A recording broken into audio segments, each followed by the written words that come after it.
Doon na nakapuloy siya mga idol.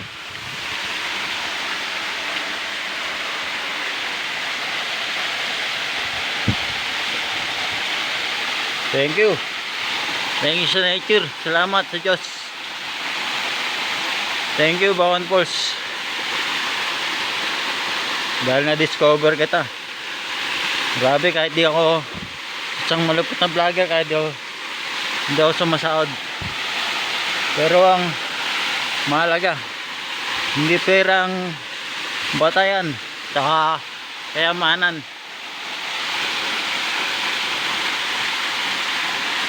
Sa buhay mga idol, hindi pera, hindi kayamanan, hindi ari-arian. Ang mahalaga, marami kang experience. Katulad ko, napakarami kong na-explore sa buong mundo, buong buhay ko, na hindi kaya tambasan ng pera at kayamanan at ari-arian. Yan, tatandaan mo, ang pera hindi mo madadala sa langit. Dahil yan, pag namatay ka, lahat yan may iwan lang sa mag-anak mo, sa lupa. Hindi mo mapapakinabangan niya lahat ng napundar mo. Yung sinasabi sa'yo. Kaya habang bata ka, mag-explore ka na.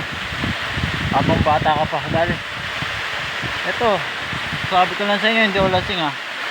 Dahil pag tandaan mo, pag wala ka ng lakas, pag di mo na kaya, hindi mo na magagawa. Minsan lang sa buhay lang mag-explore.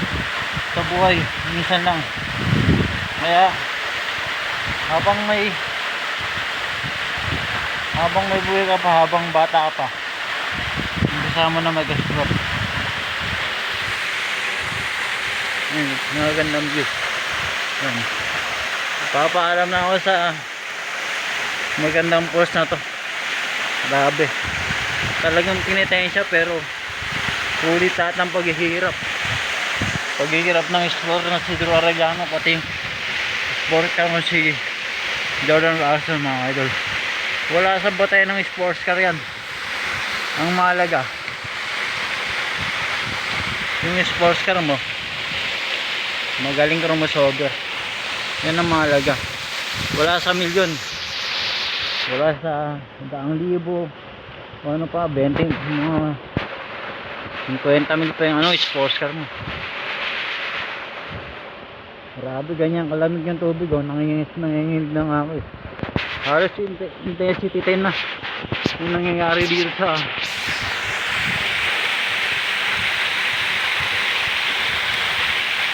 Bawan Falls, dito sa Sitio Cuwinaw, Montalban Rizal.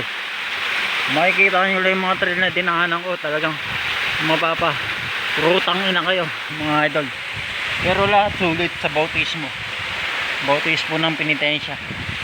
Perfect sa Holy Week mga idol. Kaya ito yun, perfect destination na pinuntahan ko mga idol.